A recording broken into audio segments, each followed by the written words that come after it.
State bank of ഇന്ത്യയുടെ survey അടിസ്ഥാനമാക്കി ദാരിദ്ര്യത്തിന്റെ തോത് രാജ്യത്ത് 5% താഴെ എത്തിയെന്ന് BJPക്കൊപ്പം സംഘപരിവാരങ്ങളും മോദി മീഡിയയും ആഘോഷിച്ചു തുടങ്ങിയിട്ട് ഒരുപാട് ദിവസങ്ങളായിരിക്കുകയാണ്. എന്നാൽ സാമ്പത്തിക വിദഗ്ധരാകട്ടെ ഇത്തരം അവകാശവാദങ്ങളെ അക്കമിട്ട് തിരസ്കരിക്കുകയാണ്. Journal of the foundation for agrarian studies പ്രസിദ്ധീകരിച്ച പുതിയ പഠനത്തിൽ ഇന്ത്യയിലെ 26.4% ജനങ്ങൾ ദരിദ്രരാണ് എന്ന് പറയുകയാണ്. ഇന്ത്യയിലെ ദാരിദ്ര്യം രംഗരാജൻ സമ്പ്രദായവും ഗാർഹിക ഉപഭോഗവും ചെലവും എന്ന തലക്കെട്ടിലായിരുന്നു പഠനം. രംഗരാജൻ കമ്മിറ്റി നിർദ്ദേശിച്ച സമ്പ്രദായത്തിൽ 2022-23 ഗാർഹിക ഉപഭോഗ ചെലവ് അടിസ്ഥാനമാക്കിയാണ് ദാരിദ്ര്യരേഖ തിട്ടപ്പെടുത്തിയത്. ഗ്രാമപ്രദേശങ്ങളിൽ 2515 രൂപയും നഗരപ്രദേശങ്ങളിൽ 3639 രൂപയും ദാരിദ്ര്യരേഖ മാനദണ്ഡമായി കണക്കാക്കിയതിന്റെ അടിസ്ഥാനത്തിൽ രാജ്യത്തെ ദരിദ്രരുടെ എണ്ണം 26.4%. രാജ്യത്ത് അവസാനമായി ദാരിദ്ര്യരേഖ നിർണയിച്ചത് 2011-12 പിന്നീട് ഒരു ദശാബ്ദത്തിലേറെയായി ദാരിദ്ര്യരേഖയുമായി ബന്ധപ്പെട്ട സർവേയോ പഠനങ്ങളോ പ്രായോഗിക തലങ്ങളിൽ നടന്നിട്ടില്ല.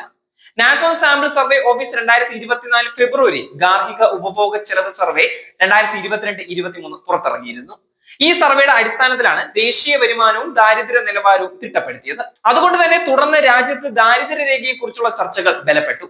പക്ഷെ 11 മാസത്തിന് ശേഷവും ഈ സർവേയെ അടിസ്ഥാനമാക്കിയുള്ള ഒരു വിവരങ്ങളും സർക്കാർ പുറത്തുവിട്ടിട്ടില്ല. അതേസമയം ഈ സർവേയുടെ പേരിൽ 2 വ്യത്യസ്ത കണക്കുകൾ പുറത്തിറക്കിയിരുന്നു. National council of applied economic research human development survey അടിസ്ഥാനമാക്കി 2023 ഇന്ത്യയിലെ ദരിദ്രരുടെ എണ്ണം 10% താഴെ എത്തുമെന്നുള്ള പ്രതീക്ഷ പുലർത്തിയിട്ടുണ്ടായിരുന്നു. 2021-22 ഇത് 21%. എന്നാൽ ദരിദ്രരുടെ എണ്ണം 5% താഴെ എത്തി എന്ന നിലപാടായിരുന്നു SBI. ഫൗണ്ടേഷൻ ഫോർ അഗ്രേറിയൻ സ്റ്റഡീസിന്റെ പഠനമാകട്ടെ ഈ കണക്കുകളെ യുക്തിപൂർവ്വം ഖണ്ഡിച്ചിരിക്കുകയാണ്. ദാരിദ്ര്യ തോത് നിർണയ സമ്പ്രദായത്തെ കുറിച്ച് FAS ഒരു ഓൺലൈൻ ചർച്ച സംഘടിപ്പിച്ചു. ചർച്ചയിൽ എഴുത്തുകാരനും ബാങ്കറുമായ CA സേതു യാഥാർത്ഥ്യബോധമില്ലാത്ത ദാരിദ്ര്യരേഖ നിർണയത്തെ കടുത്ത ഭാഷയിൽ തന്നെയാണ് വിമർശിച്ചത്. ദാരിദ്ര്യരേഖ പരിധി ഉയർത്തി തിട്ടപ്പെടുത്തിയിട്ടും രാജ്യത്ത് ഓരോ 4ാമത്തെ ഇന്ത്യക്കാരനും ദരിദ്രനാണ് എന്നുള്ള കണക്കും വിശദീകരിച്ചു. അഭിനവ് സൂര്യ, CA ഋതു എന്നിവരും പഠനത്തിന്റെ ഭാഗമായിരുന്നു. അഭിനവ് സൂര്യ സെന്റർ ഫോർ ഡെവലപ്മെന്റ് സ്റ്റഡീസിന്റെ PhD സ്കോളറാണ്. ഋതു കേരള സംസ്ഥാന ആസൂത്രണ ബോർഡിന്റെ വൈസ് ചെയർമാന്റെ ഓഫീസുമായി ബന്ധപ്പെട്ട് പ്രവർത്തിക്കുന്നുണ്ട്. ഉപഭോക്തൃ വില സൂചിക ഉപയോഗിച്ച് ദാരിദ്ര്യരേഖ ക്രമീകരിക്കുന്ന രീതി 2 പ്രധാന കാരണങ്ങളാൽ തെറ്റാണ് എന്ന് പഠനം പറയുന്നുണ്ട്. ഒന്നാമതായി, ഉപഭോഗ ശേഖരണത്തിലെ ഇനങ്ങളിൽ പഴയ അടിസ്ഥാന ഘടകങ്ങൾ ഉപയോഗിച്ചാണ് ഉപഭോക്തൃ വില സൂചിക കണക്കാക്കുന്നത്. പുതിയ ഉപഭോഗ ചെലവ് വിവരങ്ങളുടെ അഭാവം കാരണം ഈ സൂചികകൾ ഒരു ദശാബ്ദത്തിലേറെയായി പുതുക്കിയിട്ടുമില്ല. സൂചികകളിൽ പ്രകടമായ മാറ്റത്തിനുള്ള സാധ്യതകൾ നിലനിൽക്കുന്നുണ്ട്. ഉപഭോക്തൃ വില സൂചിക ദാരിദ്ര്യം കണ്ടെത്തുന്നതിനുള്ള ഒരു മാർഗമല്ല എന്നത് തന്നെയാണ് രണ്ടാമത്തെ കാര്യം. ദാരിദ്ര്യരേഖയ്ക്ക് താഴെയുള്ള ആളുകളുടെ ഉപഭോഗ രീതികളും ജീവിത സമീപനങ്ങളും ദാരിദ്ര്യരേഖയ്ക്ക് മുകളിലുള്ള ആളുകളുടെ ഉപഭോഗ രീതികളിൽ നിന്നും മൂല്യങ്ങളിൽ നിന്നും വ്യത്യസ്തമാണ്. രംഗരാജൻ മാതൃകയിലെ കണക്കുകൾ national council of applied economic റിസർച്ചിന്റെ കണക്കുകളേക്കാൾ ഉയർന്നതായിരിക്കുന്നതിന്റെ കാരണം ഇതാണ്. ഗ്രാമീണ വേതനം, കാർഷിക കുടുംബ വരുമാനം, അനൗപചാരിക മേഖല എന്നിവയെ കുറിച്ചുള്ള വിവര ശേഖരണത്തിൽ നിന്നുള്ള തെളിവുകളുടെ പശ്ചാത്തലങ്ങൾ എന്നിവ ചേർത്തുള്ള ഫലങ്ങളും പരിശോധിക്കേണ്ടതായിട്ടുണ്ട്.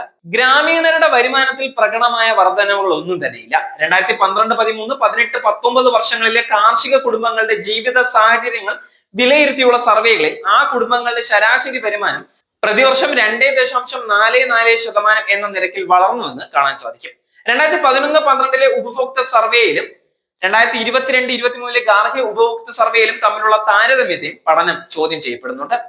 പൊതുവിതരണ സംവിധാനം വഴി വിതരണം ചെയ്യുന്ന സൗജന്യ അരി, പഞ്ചസാര തുടങ്ങിയ ഉൽപ്പന്നങ്ങളെ കുറിച്ചുള്ള വിവരങ്ങൾ പുതിയ ഗാർഹിക ഉപഭോക്തൃ സർവേ ശേഖരിച്ചിട്ടുണ്ട്.